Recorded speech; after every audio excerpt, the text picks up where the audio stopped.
Hello and welcome to Module 3, Lesson 1, Building Positive Online Relationships. In this lesson, we will discuss online etiquette, what it is, and why it's important. Online etiquette, often referred to as netiquette, is basically using manners when interacting with others in an online or digital environment. Oftentimes, online communication is nonverbal, so it's important to understand how to convey a positive message when you may lose many of the social cues that you would see or hear when conversing with someone face to face. So, netiquette builds positive relationships. Netiquette is important in all forms of online communication, including email, discussion forums, blogs, and social media such as Facebook, Twitter, and LinkedIn. Basically anywhere which you are interacting using a typed message. In an online environment, we don't have the social cues mentioned earlier that we find in face-to-face conversation. When you type something, people can't see your facial expressions, body language, or hear your voice inflection to get the full effect of what you're trying to express. The lack of these pieces during conversations can lead to misinterpreted messages. I'm sure we've all experienced this when we've sent a text message that gets skewed into something we didn't mean. Netiquette can make communication clearer and reduce the chances of this happening. Here are some things to think about when you're communicating online. First, be respectful. Keep in mind, people may have different feelings or opinions than you, and that's okay. We couldn't grow as a society as everyone thought the same. That being said, if you disagree with something that someone posts, sometimes it's good to just agree to disagree. If you choose to reply, think. If you wouldn't say it to their face, maybe don't say it online. Second, be aware of your language. Who you're talking to matters. If it's your friends, they can probably read between the lines and find the intent of your words. But watching what and how you say something online is especially important for both writing messages on social platforms and sending private messages of a professional nature. All caps or too many exclamation marks are likely to be interpreted as yelling, so this should probably be avoided. Foul or inappropriate language is never okay. It's a good idea to read your message aloud before hitting send. Listen for errors and determine if what you're trying to say is clear. Next, humor and sarcasm. These have a time and a place to be used, and it's important to be true to yourself and show your personality. But as mentioned earlier, it's easy to have your message misinterpreted. So if you're using sarcasm or humor, make sure it's clear that you're being funny and not rude. Using emojis like smileys can help, but I wouldn't suggest using these in an academic writing.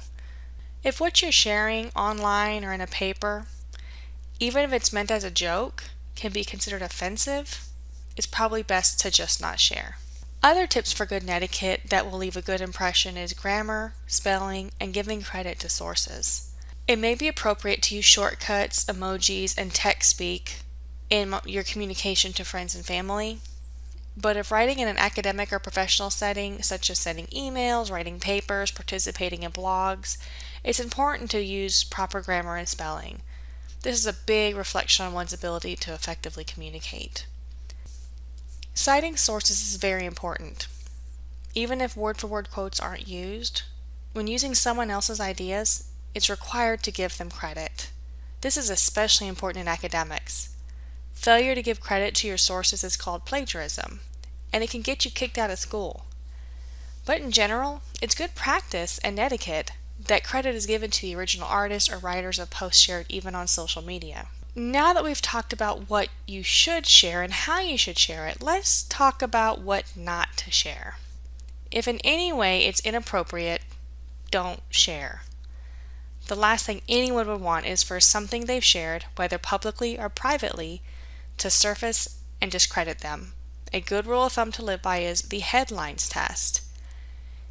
If your post went public or viral and made the news headlines, would you be okay with everyone seeing it? If not, you probably don't need to post or share. Remember, nothing online is truly private. Now, this is a great image to think about before making any posts on social media.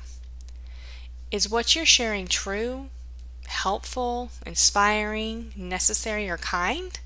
If so, then it would reflect positively on you and your online image. If not, then you may want to reconsider what you're thinking of posting and evaluate how it would reflect on you. Lastly, give people a break. It's okay to just let things go. Unfortunately, not everyone is up on etiquette guidelines and people make mistakes. So sometimes we just need to overlook or forgive people's missteps. Online communication is very different than talking to someone face to face, as previously mentioned. Not everyone understands that, and sometimes we misinterpret what is posted by these people.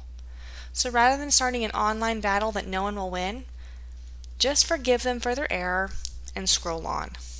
Another way to build positive online relationships is to address people with their formal titles, especially in formal or academic communication.